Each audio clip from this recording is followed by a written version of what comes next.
welcome back everyone to another Marvel Daily Snap video. 1 second, just checking my levels. I'm coming a little low, trying to fix that. There we go.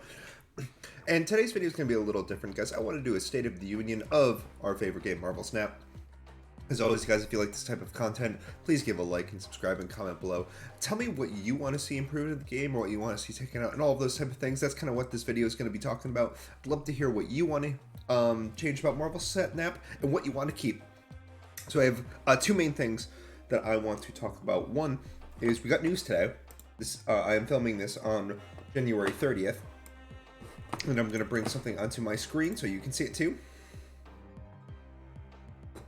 1 second, takes a second. There it is. And this is that Ben Brode tweeted that their engineering team was able to implement cross-region matchmaking for launch. So originally when the versus mode, the battle mode, was set to come out, they did not have a system in place to have cross regions playing against each other. It was going to be region locked, and in record time, because that was only a couple weeks ago when we found that out, they seem to have been able to fix it. So you can now region anyone that you know who plays Marvel Snap. It doesn't matter where they are in the world. It appears you will be able to play them starting tomorrow. So that's really good news. It's really exciting news.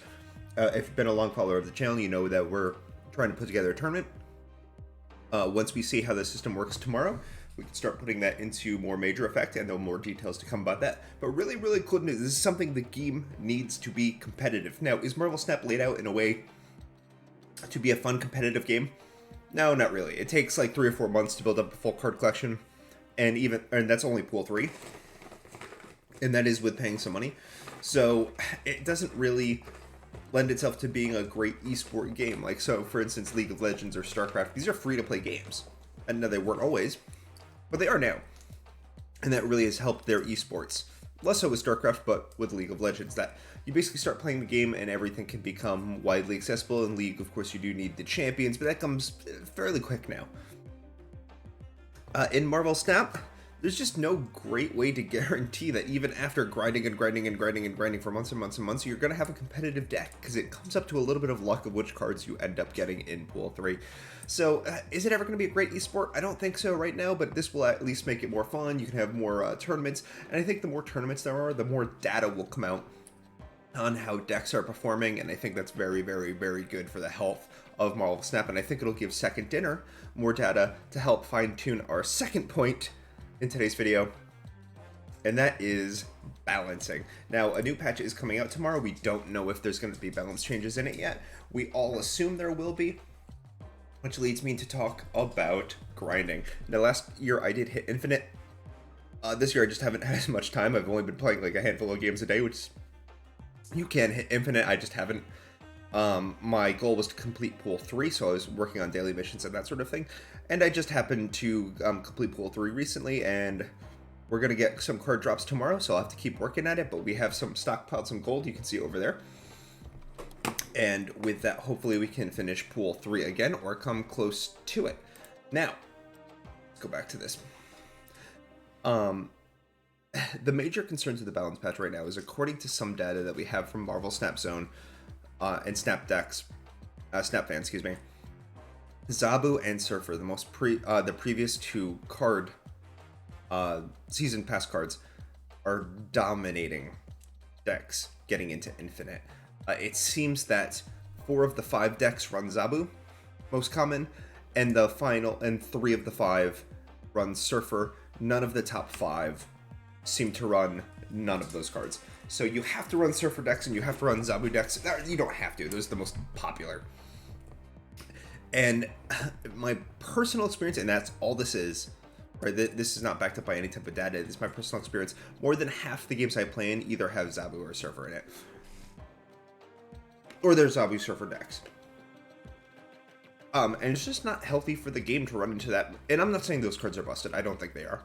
I think they're strong. I don't think they're busted. But they're popular enough where the perception is that they are. And you see them so often, the game becomes stale. Because that's the case, I think Second Dinner is going to need to tap them down a little bit. I am not sure what the best way to do it. I'm not a game designer. I'm certainly not a card game designer. I would like to see something like Silver Surfer only give +2, I think that still makes him a very strong card. With Zabu, I think Zabu's a little tough. Making 4 cards cost 2 less is kind of insane. I wouldn't hate to see him be a 4 cost himself, to be honest. That way you only get 2 turns of playing him instead of 1, and that way he lacks a little synergy with Sarah because you miss another turn to play 2 4 costs. So yeah, those would be my ideas, but I don't know if they're very good, to be honest with you. Some recent nerfs that they've done I thought were pretty good. I think the late tap to Arrow. Arrow's still the best card in the game, but you know, they didn't destroy her, which I'm pretty happy about because I think like cards like Arrow deserve to be in play. So I actually do have faith in Second Dinner. I am excited to see what they do. Hopefully we get a patch notes tomorrow. If we do, you know, I'll be covering it. My name's GemmachineEsq. In the comments below, tell me what patch notes you want to see come out tomorrow, what changes you want to see, what cards do you want buffed, what cards do you want nerfed. I really want to know. I'm just really hoping we get out of this Zabu Surfer meta. I mean, I'm abusing it too. I'm not going to say I know. My favorite deck right now is the Zabu Dracula deck. I think it's a lot of fun. I'm really enjoying it. But gosh, I'd like to be able to play something else. Maybe get a Rodent deck going. Like, some of these cards in Pool 3 I'd really love to play that I unlocked, and I just haven't been able to because they're not super competitive. You can still build good decks with them, but you end up retreating a lot more to get some cube equity, hoping to run into someone who hasn't seen that kind of deck. And I'm not sure that's the healthiest part of the game. So I really hope that Second Dinner can do something, you know, little taps. I don't think we need big moves anywhere. We need little taps to certain cards like Zabu, Surfer. I don't think you should touch Brood or any, like, Brood before Surfer was a nothing card. No one ran it. Brood after Surfer, really strong. So I don't think Brood is the problem there. And I've seen a lot of people calling for nerfs on Brood. I don't like that. I think that nerfs other decks like Cerebro too much, and kind of pointlessly, in my opinion, because, like I said, Brood wasn't seen before Surfer. So I think they should take a light-handed approach to it.